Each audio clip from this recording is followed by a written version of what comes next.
Não pode esquecer, e não é aquela história da brincadeira de casal, né, que a mulher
Então tá, gente. Hoje nós vamos começar então essa série com o título Contra a Cultura. Contra a Cultura. E essa série, na verdade, ela surge para mim a partir de uma percepção, de uma inquietação que há algum tempo eu tenho tido em relação ao fato de que, quando eu percebo que a gente, quando se converte e se torna discípulo de Jesus, nós temos que viver um papel bem específico nesse mundo. O nosso papel tem relação com algumas expressões, existem diversas expressões que na Bíblia vai falar a respeito desse papel. Por exemplo, duas expressões que para mim, né, na Bíblia, falam do que é o papel de um discípulo de Jesus. Romanos 12, não vos conformeis com este século. Não vos conformeis com este século. Para mim, se a gente vai olhar um pouco, tem a ver com isso. A outra expressão que marca, ao meu entender, uma das vocações do discípulo de Jesus é o que Jesus diz em Mateus 5, versículo 13 a 14. Sejam sal e luz desse mundo. E o que Jesus está fazendo, né, com isso, está querendo dizer para mim, em primeiro lugar, que quando a gente se torna discípulo de Jesus, a gente não abandona esse mundo. O que a palavra está dizendo, né, não vos conformeis com esse século, sejam sal e luz deste mundo, ele está falando, vocês estão nesse ambiente. Vocês estão nesse ambiente. Então, ser cristão não é se isolar. Por outro lado, quando a gente se torna discípulo de Jesus, a gente recebe o papel, de certa maneira, de se opor ao pensamento que predomina no mundo. Não vos conformeis, sejam sal, sejam luz, iluminem, façam diferença. Então, se há trevas, vocês vão iluminar as trevas. Se há um tipo de pensamento, vocês vão contrapor aquele tipo de ideias que estão no mundo. Vocês vão ir contra aquelas ideias. Então, o nosso papel tem a ver com isso, ir contra uma cultura. Cultura é tudo aquilo que são hábitos, padrões de uma região. Nem tudo o que é uma cultura é ruim. Não quer dizer que ser contra a cultura é ir contra tudo que está no mundo. Mas o nosso mundo, ou vamos dizer a nossa região, a nossa cidade de Cristal, dentro da nossa cultura, dentro dos hábitos dessa cidade, há coisas que ainda permanecem da boa criação de Deus, mas há coisas que o pecado distorceu. E o nosso papel como discípulos de Jesus é pegar os valores do reino de Deus. Apagou aqui. Pegar os valores do reino de Deus, vamos ver se vai dar certo aqui agora, espero que volte ali. Pegar os valores do reino de Deus e, de certa maneira, contrapor ou comparar com os valores do mundo, botar lado a lado e, se necessário, dizer, ó, é isso aqui que é a verdade. É isso aqui, reafirmar aquilo que a palavra de Deus diz.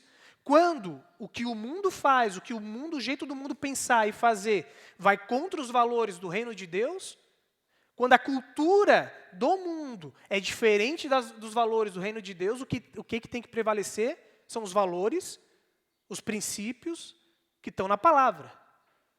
E isso é ir contra a cultura.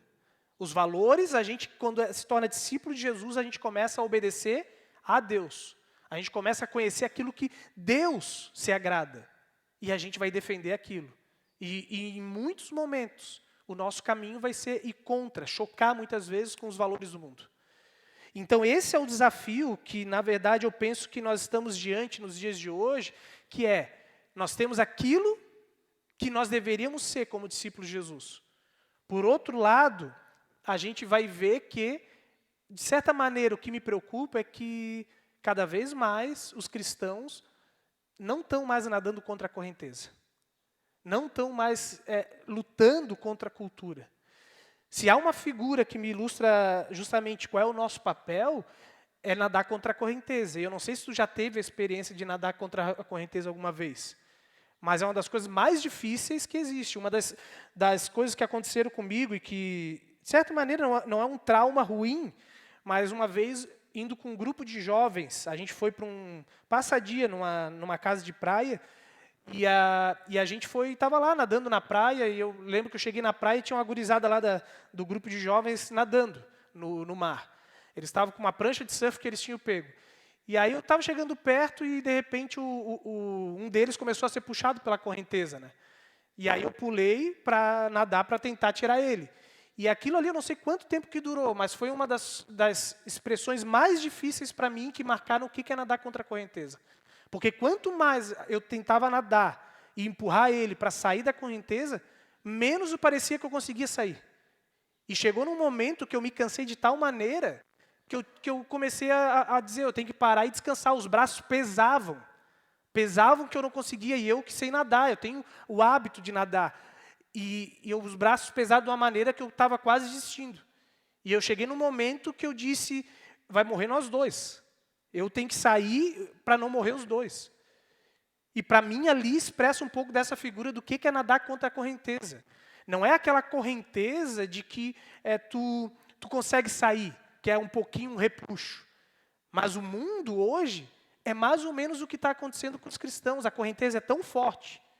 E muitas vezes a gente não está preparado e não sabe o quão forte é a correnteza, que o que eu tenho percebido é os cristãos estão desistindo de nadar contra a correnteza.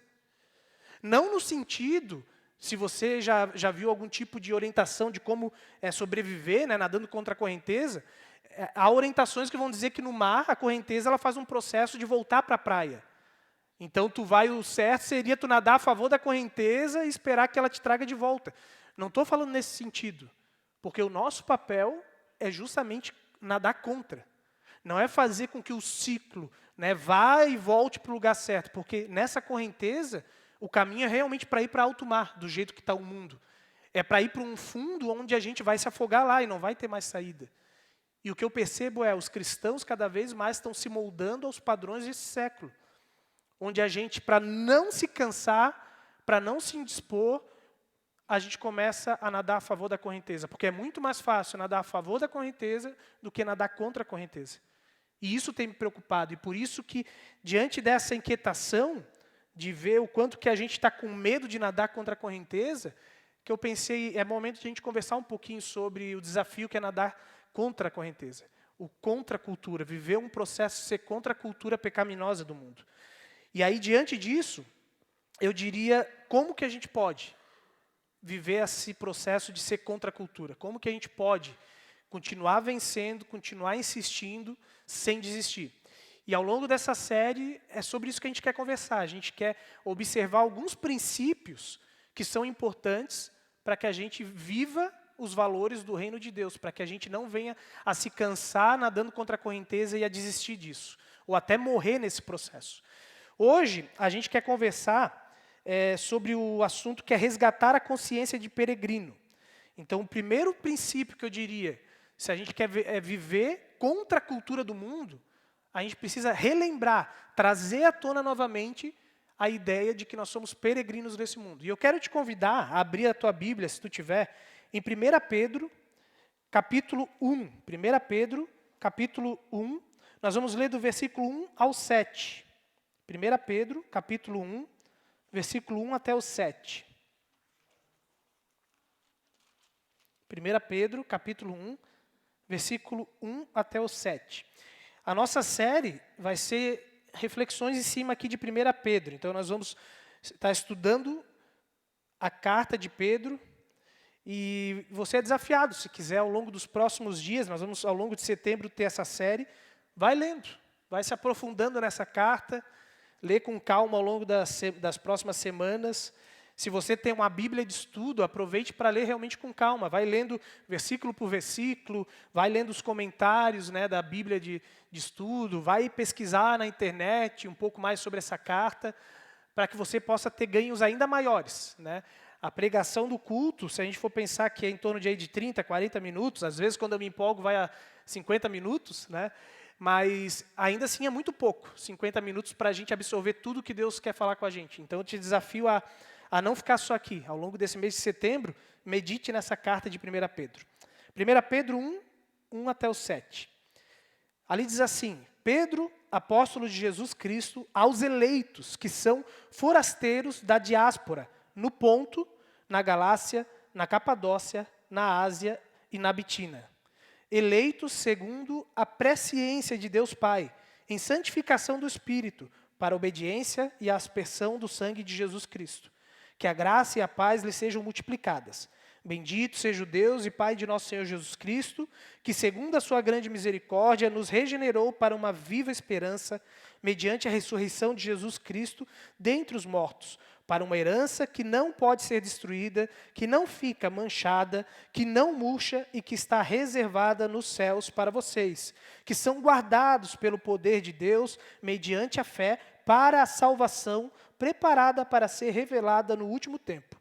Nisso, vocês exultam, embora, no presente, por breve tempo, se necessário, sejam contristados por várias provações, para que, uma vez confirmado o valor da fé que vocês têm, muito mais preciosa do que o ouro perecível, mesmo apurado pelo fogo, resulte em louvor, glória e honra na revelação de Jesus Cristo. Até aqui. Então, queridos, a carta de 1 Pedro, o motivo que eu escolhi ela, né, para a gente poder falar sobre esse assunto contra a cultura, é porque ela tem similaridades com aquilo que a gente vive hoje. Porque a carta de 1 Pedro ela é um encorajamento a cristãos perseguidos. Então, perseguição, basicamente, é sinônimo de alguém que vai contra uma cultura. Se a gente vai olhar ao longo da história da humanidade, não precisa ser só no sentido dos cristãos. Todas as pessoas que fogem do padrão de uma cultura, elas acabam, de alguma maneira, sofrendo oposição. Se um filho, né, dentro do lar, começa a querer quebrar os costumes da casa, sempre vai haver relutância. Isso aí contra uma cultura. Então, quando tu quebra um padrão cultural, um padrão de hábitos, sempre vai ser difícil. As pessoas não gostam de sair da sua rotina, não gostam de sair do seu conforto. A naturalidade é isso. Então, se a gente vai lembrar ao longo da história do mundo, todas as pessoas que tentaram romper, Martin Luther King, nos Estados Unidos, quando lidou com a questão do racismo, ele foi perseguido. Então, é o padrão. Quando tu foge de um padrão, as pessoas relutam. E aqui, então, os cristãos, dentro de uma cultura que, em primeiro lugar, começa dentro do judaísmo, mas se estende para todo o Império Romano, porque o judaísmo estava sendo dominado, né, os judeus sendo dominados por Roma.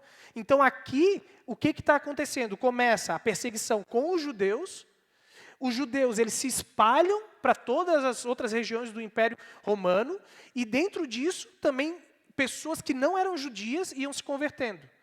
E aqui tudo indica que o apóstolo Pedro, porque é identificado ali já no início Pedro, né, o apóstolo Jesus que está escrevendo aos gentios, a muitos cristãos, entre eles gentios, pessoas que não eram de Israel. Então, o que estava acontecendo? Provavelmente Pedro, numa viagem a Roma, conheceu alguns dos cristãos que estavam em diversas cidades, como é dito aqui, né, na diáspora, na Galácia, na Capadócia, ou seja, regiões do Império Romano, já fora de Israel, e ele começa a saber que eles estavam sendo perseguidos. E nisso, então, ele escreve uma carta, onde o interessante ele compara o povo que estava na região de Roma, nas diversas cidades de Roma, ao processo que Israel passou também lá no Antigo Testamento, quando foram para a Babilônia, quando tiveram que ser escravizados pela Babilônia. Por isso que aqui ele inicia a carta dizendo aos forasteiros da diáspora. Diáspora, para a gente, para quem entende um pouquinho dessa palavra, forasteiros, diáspora, forasteiros já é essa ideia de que é alguém que está vagando pelos lugares. Mas a diáspora, para os judeus, foi basicamente o processo de saída de Israel e ida para a Babilônia. Esse é o nome que é dado para isso. Então, quando Pedro está conversando com esses irmãos na fé, ele está dizendo, vocês estão passando por um processo semelhante ao que o povo de Israel passou no Antigo Testamento. Assim como eles foram levados para a Babilônia, vocês agora também estão fora das suas terras, ainda que vocês sejam, é isso que Pedro está querendo dizer, naturais da região da Galácia, da Capadócia, da Ásia, na Betínia. Mesmo que vocês nasceram nessa cidade, vocês são forasteiros. Vocês já não são mais esse lugar. E agora vocês estão numa Babilônia. Por que ele fala da Babilônia? Porque Babilônia, basicamente, é aquele lugar que o povo de Israel foi, onde a fé deles foi testada, onde havia diversos ídolos, diversos deuses, onde a fé deles era somente mais uma fé entre tantas. Então, eles eram convidados a estar no meio do povo, mas eles não podiam, no meio daquelas regiões, falar contra os deuses daquela época.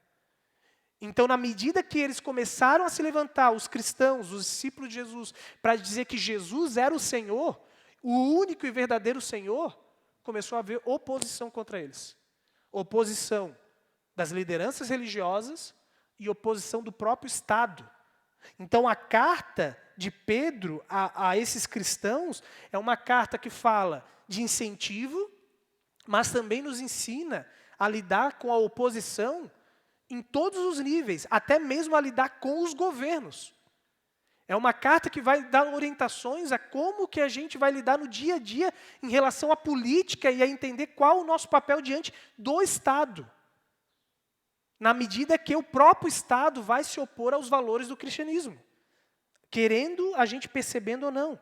Então a primeira coisa se a gente quer vencer, né, ou se nós queremos resistir e continuar tendo um papel de viver contra a cultura, de fazer diferença nesse mundo, começa por aqui, uma consciência de peregrino. Lembrar que nós, assim como Pedro está dizendo para esses cristãos, que eles são parecidos com os judeus, Pedro está dizendo também para a gente, nós vivemos hoje também numa Babilônia. Nós vivemos hoje numa nova consciência, que deveria ser, na medida que eu aceitei a Jesus, eu já não mais pertenço, eu não sou mais um cidadão dessa terra. Eu já não mais pertenço à cidade de cristal em si. Eu já não sou mais um cristalense acima de tudo, eu já não sou mais gaúcho e nem brasileiro. Porque esse lugar, essa cidade, esse estado, esse país se tornou uma Babilônia para mim. O modo como eu olho para essa cultura tem que ser de uma maneira diferente, porque essa ideia de forasteiro, de diáspora, traria em primeiro lugar o quê? Forasteiro, alguém que está vagando por cidades. Então a primeira coisa seria uma jornada. O que a gente deveria trazer à mente Pedro está dizendo que se eu sou um forasteiro, se eu estou vagando pelos lugares, eu estou andando numa jornada rumo a algum lugar. E a pergunta eu e você, nós temos a consciência disso? de que os lugares que a gente está passando é simplesmente um caminho para um lugar muito maior do que a gente está. A gente tenha consciência de que nós estamos caminhando para a verdadeira pátria. Que a nossa pátria não é o Brasil. De que o reino de Deus é o reino ao qual a gente está em busca. Nós não estamos em busca de construir um Brasil com ideologias de acordo com a nossa vontade, mas sim de construir o reino de Deus. Por isso que as brigas políticas entre direita e esquerda não é o que cabe entre a gente, mas as brigas as quais a gente tem que buscar é as brigas dos valores do reino de Deus, onde muitas vezes vai haver oposição à esquerda e oposição à direita. Brasil acima de tudo, não. É o reino de Deus acima de tudo. É o reino de Deus acima de tudo. Então nós não estamos aqui para discutir políticas de ideologias humanas, mas o reino de Deus, nós estamos caminhando para a pátria maior. E qual é a nossa pátria? É o bem da cidade de cristal acima de tudo, ou é o bem do reino de Deus? Quantas vezes a gente está disposto a se indispor com pessoas por questões que têm a ver com partidarismos, mas quando entra o reino de Deus, a gente não está nem aí para brigar. A gente briga por conceitos humanos, por ideologias humanas, mas o reino de Deus não está aqui, acima de tudo, e dispostos a brigar por isso. Então, qual é o lugar que tu está buscando edificar? E aonde tu está buscando ir? Na medida que a gente entende o que Pedro está dizendo, que nós não somos daqui, eu preciso lembrar, eu só estou aqui como numa jornada. Ainda que eu não saiba bem o fim, assim como Abraão teve que ouvir de Deus, sai da tua terra e vai para uma terra que eu vou te mostrar, é semelhante à nossa caminhada. A gente está rumo aos novos céus e à nova terra. E a gente não sabe muito bem, tantas vezes, onde é que esse novo céu e a nova terra.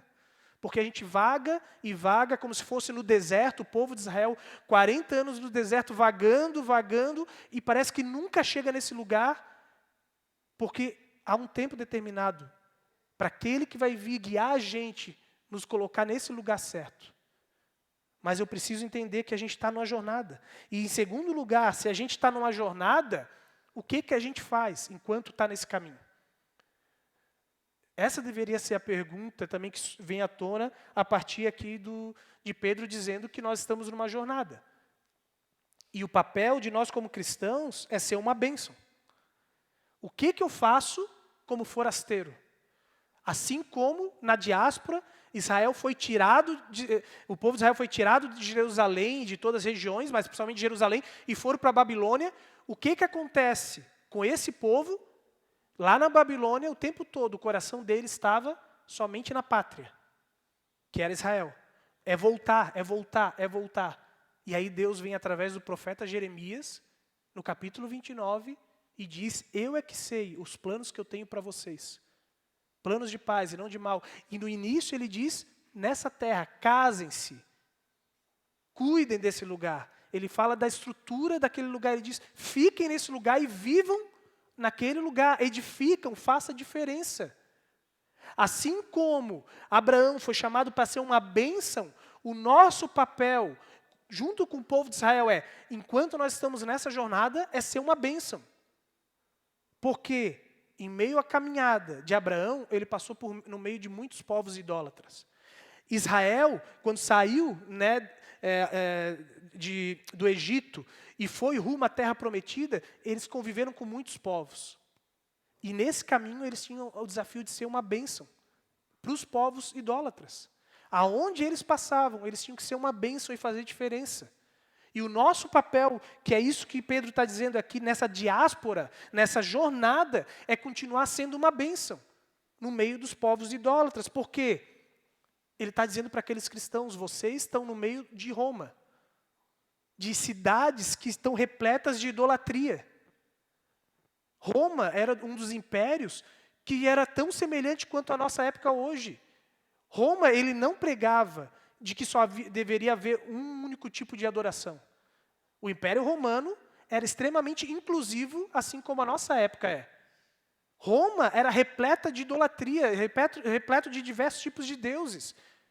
Tinha o panteão grego, lá que tinha Hércules e tantos outros deuses lá. E cada povo que eles conquistavam tinha os seus passos. Então, quando os judeus são conquistados por Roma, eles não falaram, agora vocês vão adorar ao nosso Deus. Não, vocês continuam, vocês podem adorar ao Deus de vocês, desde que vocês continuem respeitando a todos os outros deuses, prestando culto, respeito. Culto nada mais é do que isso, prestando respeito aos outros deuses. Isso é cultuar, é prestar respeito. Se honrar aquela pessoa, aquele Deus. E aí o que acontece dentro do Império Romano? Tu prestava culto, respeito, maior ao próprio imperador romano.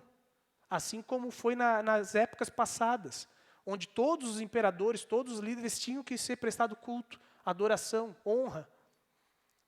A gente via que eles deveriam prestar culto, respeito, de dizer, não é só o nosso Deus, mas vocês têm que respeitar os outros deuses. A Deus é quando Paulo, vai viajando, as suas viagens missionárias, qual era o problema? Que eles iam destruindo as outras adorações, as outras religiões. E aí eles começam a ter problema por isso, porque eles dizem, nós não vamos prestar cultos. E não é tão diferente no dia de hoje. Aquela Babilônia que simboliza Roma, e lá em Apocalipse, a palavra Babilônia tem a ver justamente com isso. Quando você lê em Apocalipse, a palavra Babilônia está se remetendo ao Império Romano. A gente vai ganhando significados diferentes e vendo que eles estão falando de Roma em muitos momentos, ainda que sejam palavras proféticas futuras, e que fazem sentido também para a gente hoje, mas ele está dizendo, assim como vocês, como o povo de Israel, teve uma Babilônia, e que teve que ser bênção, em meio à idolatria, agora nós precisamos também ser bênção em meio a um império, em meio a um Estado que é repleto de idolatria. Repleto de idolatria ao Estado, porque idolatria é tudo aquilo pelo qual tu entrega a tua vida, pelo qual vale a pena tu morrer, se sacrificar. E o Estado não virou ídolo nas nossas vidas? Se você disser que não, ídolo não é somente um ídolo de barro. Os ídolos hoje ganharam um novo significado. Se a gente briga por causa de política, por causa de seres humanos, Bolsonaro e Lula, a gente não percebeu o quanto que essas pessoas se tornaram ídolos. E o quanto que as ideologias por trás dessas pessoas, os valores por trás dessas pessoas se tornaram ídolos para a gente. Então, na medida que nós estamos lidando com o Estado, eu tenho que ser bênção e confrontar a idolatria, fazer diferença nesse Estado, nesse país onde eu vivo, ser bênção. Queridos, apesar disso, nós somos chamados a ser bênção e anunciar as boas novas do Evangelho. Esse é o nosso papel. Em meio a um lugar onde a idolatria reina, nós somos chamados a continuar anunciando que Jesus é o Senhor. Porque esse foi o problema que o povo de Israel, que os discípulos de Jesus enfrentaram. Eles não estavam discutindo política, eles estavam discutindo quem é o Senhor. Quem é o Senhor? Quem é o Senhor? É o imperador romano? Quem é o Senhor? Quem é que manda? É as religiões? Quem é o Senhor? É Jesus. Ele é o Senhor, Ele é o dono de tudo. E quando eles afirmavam isso, quando eles pregavam o Evangelho, quando eles pregaram que Jesus é aquele que pode salvar o mundo e mudar a vida, eles recebiam oposição. Então, o nosso papel é continuar pregando o Evangelho. E por que a gente continua fazendo isso? De certa maneira, o incentivo dele, e por que vai acontecer essa perseguição, é porque nós somos regenerados. Se você olha no versículo 13, ele diz ali, segundo a sua misericórdia, nos regenerou. O que a palavra regenerar significa? Se você olha por si só, ela já dá uma ideia de renovar, de fazer algo novo, de começar de novo. E uma das traduções possíveis do original grego é o nascer de novo. Então, o que aqui Pedro está dizendo é, por causa disso, vocês estão numa caminhada e vocês vão ter oposição porque vocês nasceram de novo. E se nós nascemos de novo, a ideia que Pedro está querendo trazer aqui é, vocês naturalmente agora são outra pessoa.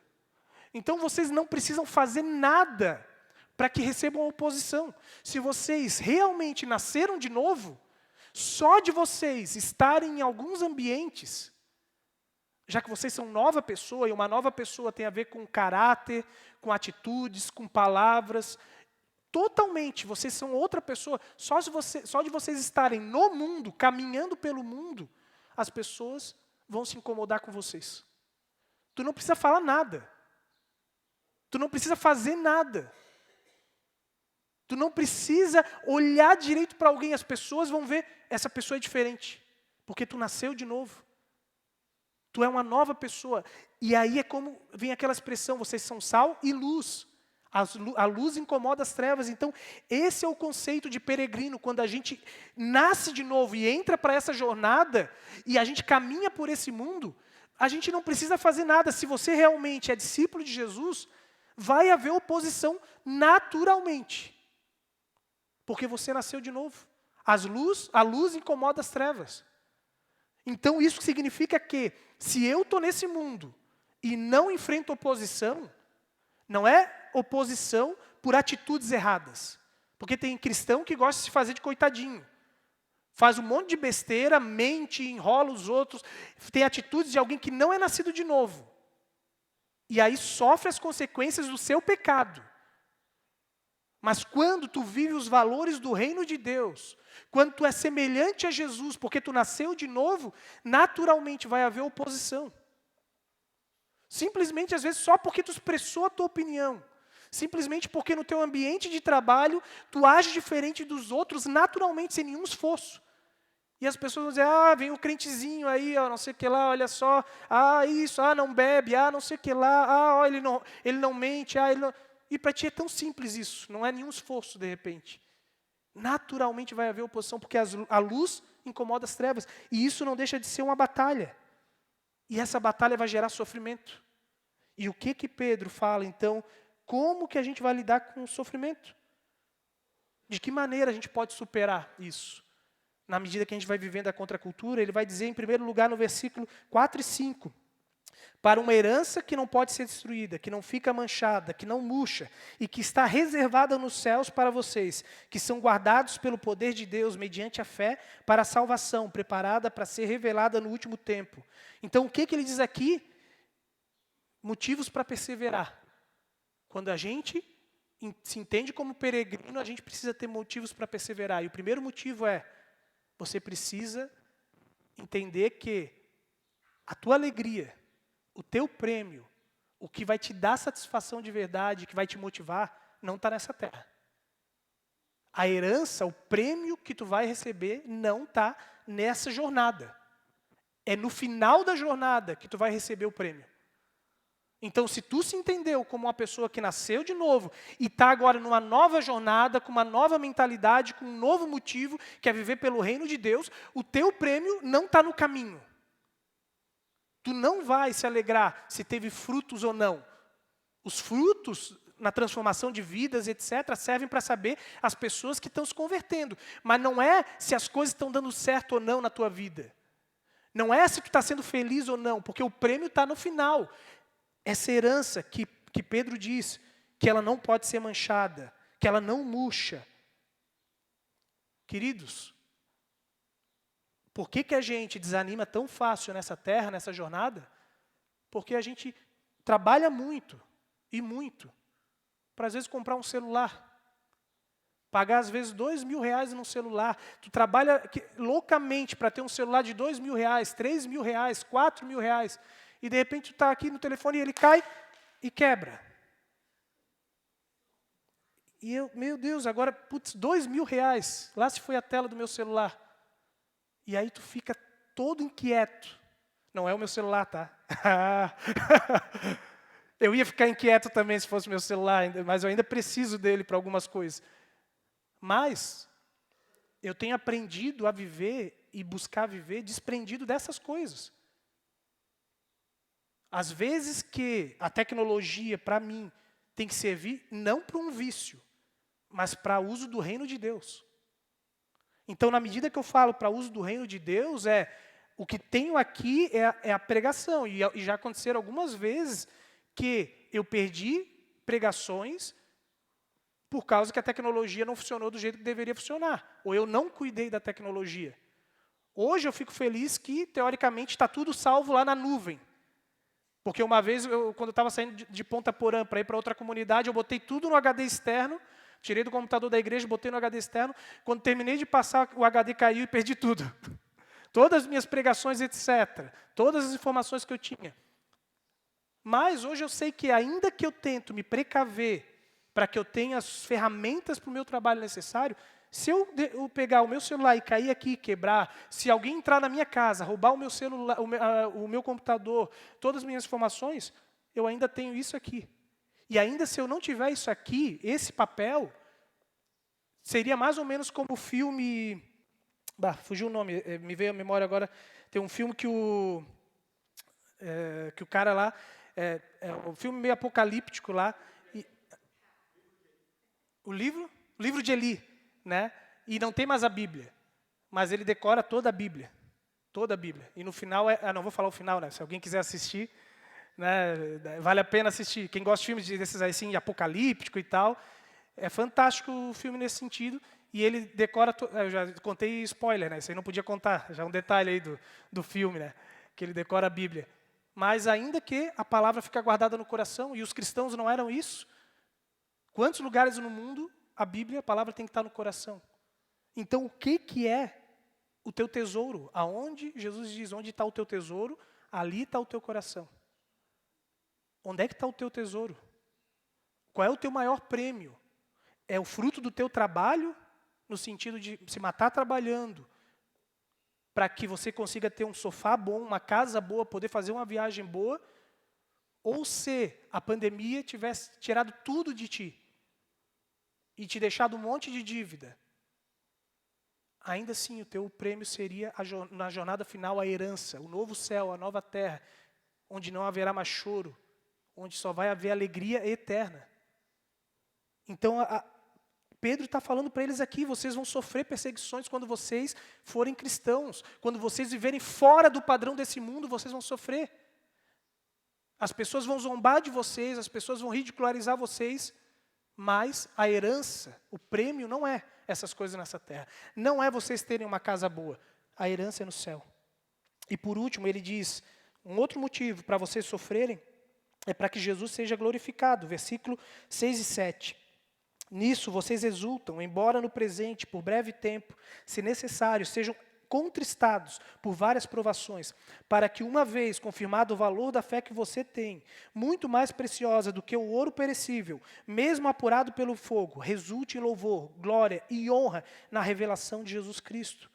Então a pergunta é, como é que Jesus é glorificado? Como é que Jesus é glorificado? Não é através de igrejas bonitas, não é através de a gente trabalhando que nem um louco, não é a gente tendo o melhor dos trabalhos, sendo a melhor igreja da cidade, não é. Jesus é glorificado quando a nossa fé vai sendo fortalecida, quando, na medida que a gente vai passando por provações nessa jornada, a nossa confiança e o nosso relacionamento com Ele vai sendo aprofundado. As provações deveriam servir para a gente entender e triar. Assim como o ouro é purificado, as provações vão fazendo a gente entender que essa terra não é o nosso lugar. E a gente vai se desprendendo dessa terra. E a nossa fé, a nossa crença, o nosso amor vai sendo voltado somente para Jesus. Porque a gente vai entendendo que um celular pode se quebrar. A gente vai entendendo que as coisas dessa terra podem passar. A gente pode entender que família, bens podem sair da nossa vida. Mas Deus está sempre com a gente. E quando os meus amores, os meus valores vão sendo canalizados para Jesus, ao final, isso glorifica Jesus. As provações servem para eu entender que o meu amor maior somente pode estar em Jesus. Então, ainda que as provações não venham de Deus, ainda que o pecado que fez com o mundo, todo esse sofrimento que a gente vive não venha de Deus, isso serve para que a nossa fé, o nosso amor por Jesus seja purificado. E isso glorifica a Deus, porque o que glorifica Ele é que a obra do Pai seja completa. E a obra é nos entregar perfeitos, prontos, para viver com Jesus na eternidade, para que o amor maior na nossa vida, no último dia da nossa vida nessa terra, esteja em Jesus e não preocupado se um celular de repente quebrou, se eu perdi o salário de um mês inteiro, ou 2 meses, ou de um ano inteiro, em alguma coisa, em um bem, em um carro que eu bati de repente. Porque isso é só um bem que tem que estar em utilidade para o reino de Deus. Então, o amor maior, quando isso acontece, Jesus é glorificado. Então, na medida que eu entendo que essas coisas são melhores do que as coisas dessa terra, a herança que está no céu, e o que eu passo aqui serve para eu entender que há algo muito melhor para mim, eu vivo como um peregrino e Jesus é glorificado. Queridos, eu te pergunto, o que você precisa fazer hoje para não se esquecer que você não pertence a esse mundo? O que você precisa começar a fazer para não se esquecer mais que você não pertence mais ao Brasil, ainda que você é brasileiro ainda, mas que o teu reino, a tua pátria, não é essa pátria, que o teu amor maior não é devido aonde você nasceu, que o teu amor maior não é devido à tua família, à cultura da tua família, a cultura pomerana, os costumes que tu aprendeu, que você deve honra, que você deve prestar respeito à cultura do reino a qual você pertence hoje. Que você não deve se preocupar com os elogios da cultura desse mundo, dos servos deste mundo, porque você não é servo desse reino, você serve a outro Senhor. E é a Ele que você deve agradar. O que você precisa começar a mudar na tua vida para não se esquecer que você não pertence mais a este mundo? Qual tem sido o seu maior tesouro? Os bens dessa terra ou a herança no reino de Deus? Aonde está o teu coração? Aonde está o teu coração? Qual é o teu maior amor? O que você mais ama? Talvez eu diria, se hoje você perdesse algo na tua vida, o que seria a coisa mais difícil de você perder? E pode ser que não seja bens, pode ser que sejam pessoas. Se hoje Deus tirasse os teus filhos, a tua família, o teu esposo, tua esposa, teus netos, tua vida acabaria, a tua adoração a Deus terminaria, ou você continuaria adorando a Deus? Onde está o teu tesouro? Ao passar por provações e a sua fé ser provada, você tem conseguido glorificar a Cristo? Quando você passa nessa terra por provações, por causa da tua fidelidade ao reino de Deus, você percebe que o resultado dessas provações é você amar mais a Jesus, é você se aproximar mais de Deus, ou quando você passa por provações, essas coisas te afastam de Deus? Quando você passa por dificuldades que têm a ver com os valores do reino de Deus, faz você dizer, do que vale a pena eu seguir a Jesus?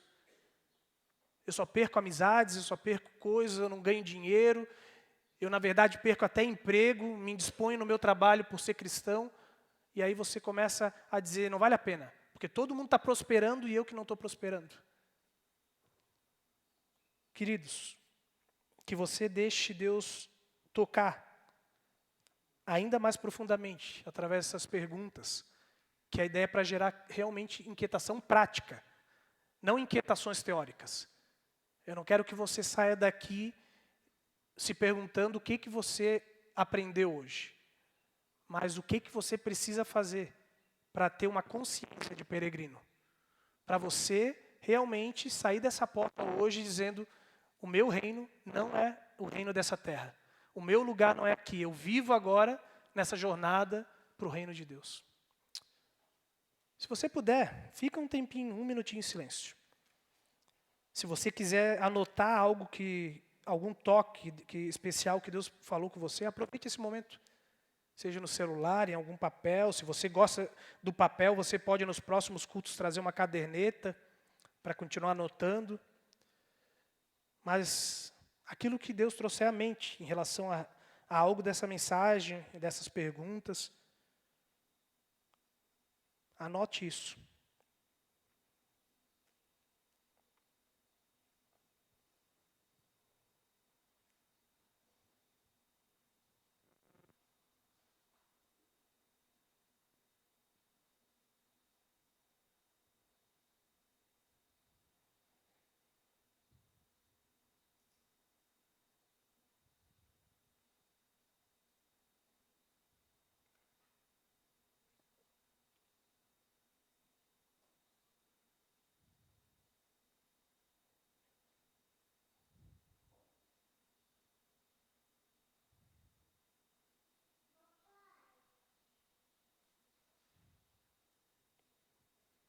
Santo Espírito de Deus, Tu que falas conosco, Pai, Tu que habitas no meio de nós e em nós,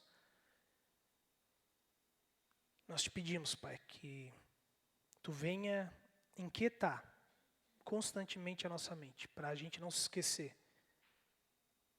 que nós nascemos de novo e de que nós não podemos desistir de nadar contra a corrente.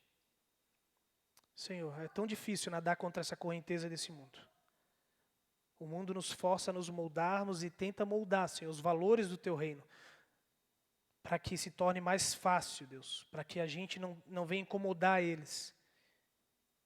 Senhor Deus, nos ajude a não nos cansarmos, a não desistirmos de nadar contra a correnteza, para que a gente possa cumprir o nosso papel aqui como cristãos de fazer diferença nesse mundo, de sermos sal e luz neste mundo.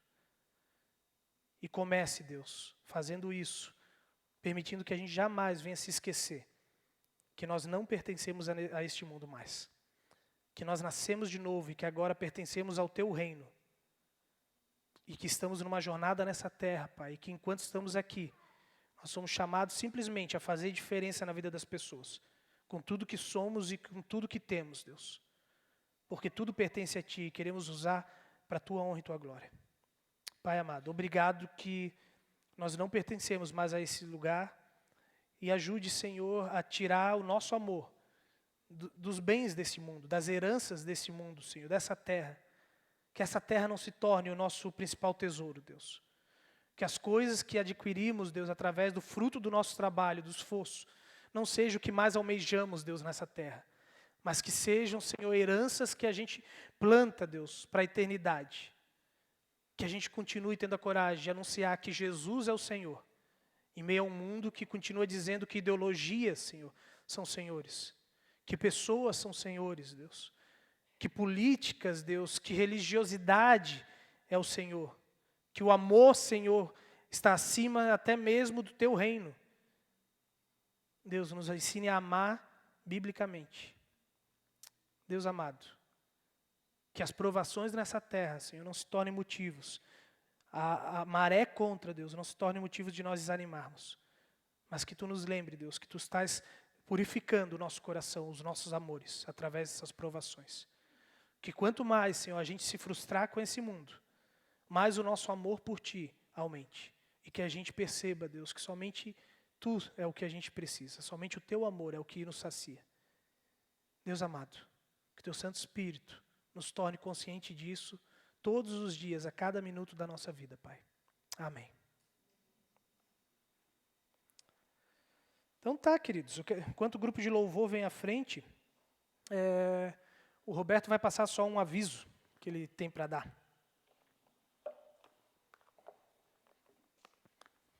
Vou pegar o meu celular moderno aqui. Olha, não quebrou a tela, viu? Os celulares antigos eram bons. Quer falar? Fala. Pode falar. Vem à frente. É os avisos agora?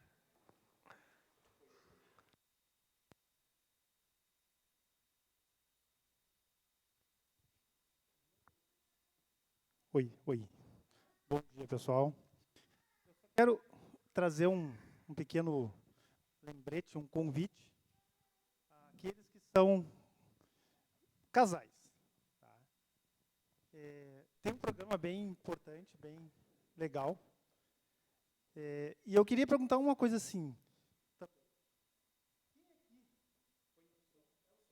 Som. Sabe o que é investimento? Para que serve